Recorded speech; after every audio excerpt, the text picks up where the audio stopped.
What's going on, guys? Phil here from Custom Offsets, and we got a brand new tire for you, and it's not the Open Country ATIII, it's the all-new AT3. So this has been a highly anticipated tire. We kind of hinted at it. I actually got to see this thing firsthand when I went down to Toyo and toured their plant, the manufacturing process, all of that, which is actually here in the United States. So that's pretty neat. But Open Country AT3, what's new, what's different? Obviously, I had it behind the AT2, and we kind of took a look at the differences between the two. I was actually able to give Toyo some input on this. I went down a long time ago, saw the first prototypes of this tire, gave them a couple suggestions for improvement, and it looks like for the most part they listened, so that's good. I was there with a whole bunch of other industry people, so we all kind of gave them input on what we wanted out of this new all-terrain tire. So first things first, yes, this is the all-terrain in their lineup, so it's going to be on the less aggressive side, but when you're looking for the light truck market, this is going to be probably the least aggressive I think any one of our customers is probably going to put on their vehicle. The size that I have here is a pretty tiny one.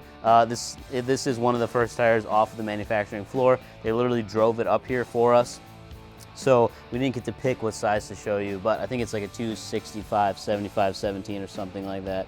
Yeah, 265, 70, 17. So size-wise, don't worry about that. But as far as tread pattern goes, you're gonna see a couple of slight changes.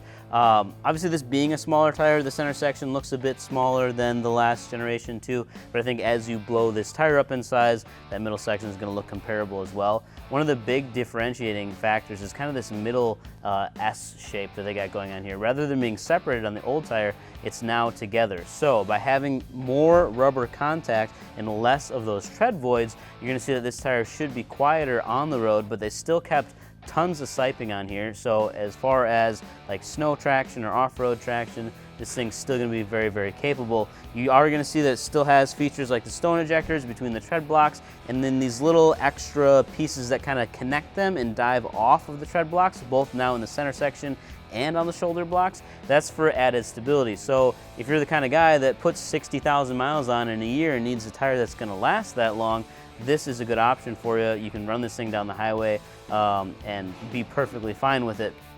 The biggest change visually that we're going to see on the AT3 is going to be the difference on these outer shoulder tread blocks here. So these are like scalloped out, I believe is the term that they're using. So it's kind of like a more aggressive, very blocky style, where the last ones were kind of cut up and they had indentations in them that made it look more like a highway or all-terrain tire. This sidewall, the tread blocks anyway, look almost more similar to what you'd see on a mud train. Very square and cut off when it comes to the top section of these. And then that kind of brings me to the sidewall as well. These actually have two different sidewalls, which is pretty common for both Nitto and Toyo on various tires in their lineup. Now the AT is getting that as well. So you have a more aggressive side and a less aggressive side.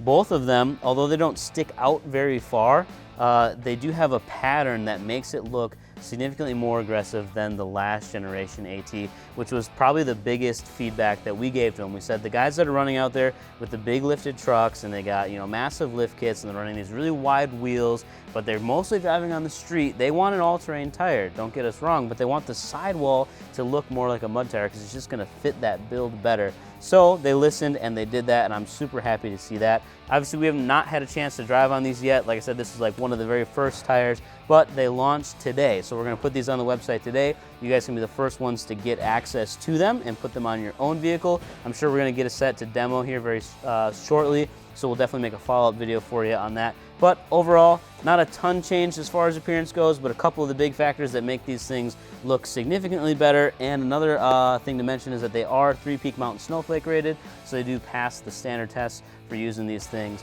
off-road and in snow and in low traction environments. And I'm very excited to see what we're gonna do with these things.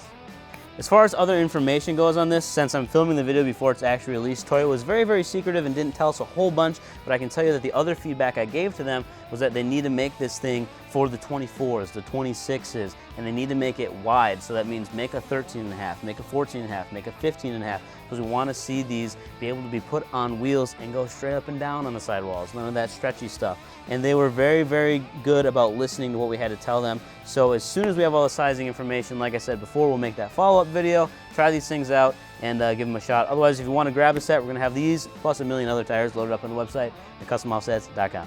Peace.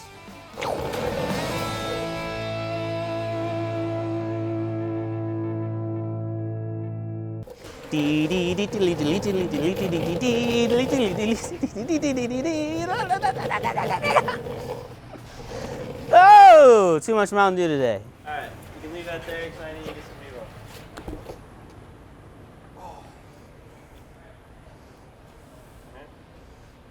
Goodbye.